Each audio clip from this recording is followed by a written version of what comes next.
रहीम अस्सलाम वालेकुम students, welcome to our channel world of education. आज हम वर्ल्ड ऑफ एजुकेशन के अंदर how to select the course selection हम लोग ये सीखेंगे कि कोर्स सिलेक्शन हम लोग अपनी जो करंटली सेमेस्टर नंबर 2 है, सेमेस्टर नंबर 3 है, वो किस तरह कर सकते हैं।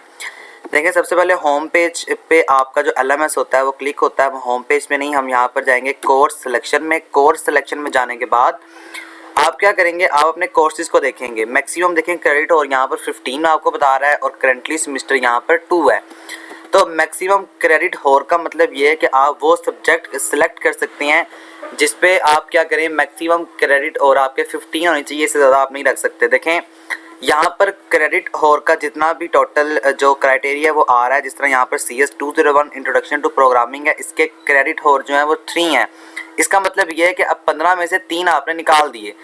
और अगर आप सप्लीमेंट्री के स्टूडेंट्स हैं तो बेहतरीन ऑप्शन आपके लिए ये है कि आप अपनी सप्ली को पहले क्लियर करें, क्योंकि कुछ सब्जेक्ट्स ऐसे सब्जेक्ट्स होते हैं जो कि रिक्वायर्ड होते हैं, वो जो आगे वाली बुक्स होती हैं उनको पढ़ने से पहले। जिस तरह से यहाँ पर लिखा हुआ है डेटा स्ट्रक्चर जो है CS 301 में, इसके लिए CS 201 इज़ रिक्वायर्ड। यानी अगर आप CS 201 पढ़ेंगे तभी आप इस किताब को रख सकते हैं। अगर आप नहीं पढ़ेंगे अब तब तक आप इस किताब को नहीं रख सकते।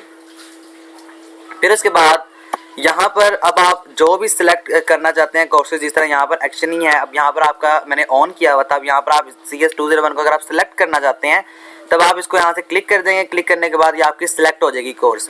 फिर उसके बाद नीचे देखें जी, आगे इकोनॉमिक्स है और MGT है। इकोनॉमिक्स और MGT इन दोनों में से कोई एक चॉइस है, आप इन दोनों में से कोई एक किताब को रख सकते हैं। लेकिन अगर आप सेमेस्टर 2 के स्टूडेंट हैं और अगर आप सेमेस्टर 1 के स्टूडेंट हैं तो इससे बेहतर ऑप्शन ये है कि सेमेस्टर 2 के अंदर मैथ 2 है, मतलब एक मैथ 202 है, डिस्क्रीट मैथमेटिक्स, और इसके अलावा एक मैथ कैलकुलस 3 है, ये वाली। इसका मतलब ये है कि आपको दो मैथ्स पढ़नी है। तो और यहाँ पर जो इकोनॉमिक्स 401 है ये भी बिलोंग करती है मैथ से, एज लाइक एज इसके अंदर न्यूमेरिकल टाइप क्वेश्चंस हैं। तो बेहतर ऑप्शन ये है कि हम यहाँ पर MGT इंट्रोडक्शन ऑफ बिजनेस को रख लें। MGT इंट्रोडक्शन ऑफ बिजनेस जो है ये इंपॉर्टेंट है बनिस्बत इकोनॉमिक्स के। तो हम यहाँ पर इसको क्या करेंगे, दोबारा से इसको सिलेक्ट कर देंगे। इसके क्रेडिट और कितने क्रेडिट होर का आपने लाजमन तौर पर ख्याल रखना है कि इसके 3 क्रेडिट होर हैं। इसका मतलब ये है कि 3 और 3 6 हो गए। उसके बाद जो इंग्लिश है, इंग्लिश अगर आप पिछली कंपलसरी अगर आपने पढ़ी हुई है तो इसका मतलब ये है कि आपको इंग्लिश 201 रखनी है, ये आपका जो है वो ज़रूरी है। फिर मैथ आ गई और 301 आ गई। मैंने अपने लिए ये सब्जेक्ट सेलेक्ट किए थे। अब उसके बाद देखें आगे, देखेंगे CS 301 डेटा स्ट्रक्चर जो है, इसके लिए वही बात है कि 201 रिक्वायर्ड है, इसलिए हम इसको नहीं रख सकते। फिर आगे 302 डिजिटल लॉजिक डिज़ाइन है, इसको हम रख सकते हैं। लेकिन इससे बेहतर ये है कि हम लोग जो है वो CS 201 को रखें, क्योंकि CS 201 को पढ़ने के बाद कुछ जो डेटा स्ट्रक्चर होगा, कुछ जो लॉजिक डिज़ाइन होगा वो इसके अंदर हम पढ़ चुके होंगे, और जब ऑटोमेटिकली आगे ये सिलेक्ट होगा तो उसको सिलेक्शन के बाद हमें थोड़ा बहुत फ़ायदा होगा। यानी पिछली बुक से हमें थोड़ा सा रेलिवेंट डेटा मिल चुका होगा और थोड़ी हमें इन्फॉर्मेशन फर्दर मिल चुकी होगी। अब आपने जो सिलेक्ट करने हैं, फिर फिजिक्स क्या है, फिजिक्स 101 फिजिक्स, अगर आप फिजिक्स में इंटरेस्टेड हैं, अगर आप वो पढ़ना चाहते हैं तो आप फिजिक्स भी रख सकते हैं, या फिजिक्स सर्किट थ्योरी है, अगर आप ये पढ़ना चाहते हैं तो आप ये भी रख सकते हैं। आपकी अपनी चॉइस है। लेकिन मैं आपको एक बात क्लियर कर दूं कि आप जो है, अगर आपकी पाक स्टडी में सप्ली है तो उसके 2 क्रेडिट और होंगे, और 2 क्रेडिट और की वजह से आपके जो क्रेडिट और होंगे टोटल मैक्सिमम 15 होने चाहिए।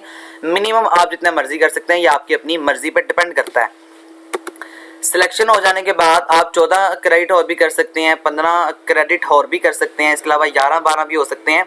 तो ये तमाम तर चीज़ें करने के बाद आप जो है वो आखिर में जाएंगे और यहाँ पर सेव कलेक्शन लिखा हुआ है, तो आप यहाँ पर जाकर सेव कलेक्शन करेंगे तो आप यहाँ पर देख चुके। और एक और बात बहुत इंपॉर्टेंट है कि आपका सेव कलेक्शन करने के बाद जब आप इसे लॉग आउट करेंगे, दोबारा लॉग आउट करने के बाद आप जब लॉग इन दोबारा करेंगे, फिर आपका जो सब्जेक्ट चेंज होगा वो आपकी होम स्क्रीन पर LMS पर शो हो जाएगा। अदरवाइज होम स्क्रीन पर वो शो नहीं होगा। इस चीज़ को आपने लाजमन तौर पर ख्याल रखना है इस चीज़ का, क्योंकि मेरे सब्जेक्ट्स जो हैं यहाँ पर इस वजह से क्लियर है क्योंकि यहाँ पर मैंने ऑलरेडी लॉग आउट कर लिया था। आपने ये नहीं करना कि आप इसे सेव करने के बाद दोबारा देखेंगे नहीं आए तो गलत बताया, गलत नहीं है।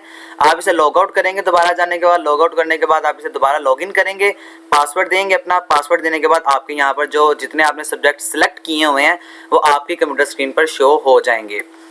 ये हमारी वीडियो थी। अगर आपको वीडियो अच्छी लगती है तो काइंडली इसको लाइक करें, अपने दोस्तों के साथ शेयर भी कर दें, और आखिर में यही रिक्वेस्ट है आपसे, मेरे चैनल को सब्सक्राइब करें, क्योंकि आने वाला वर्चुअल यूनिवर्सिटी का हर क्विज़, हर असाइनमेंट और आने वाला हर GDB में अपने चैनल पर अपलोड कर दूंगा। Thank you so much. Allah हाफिज़।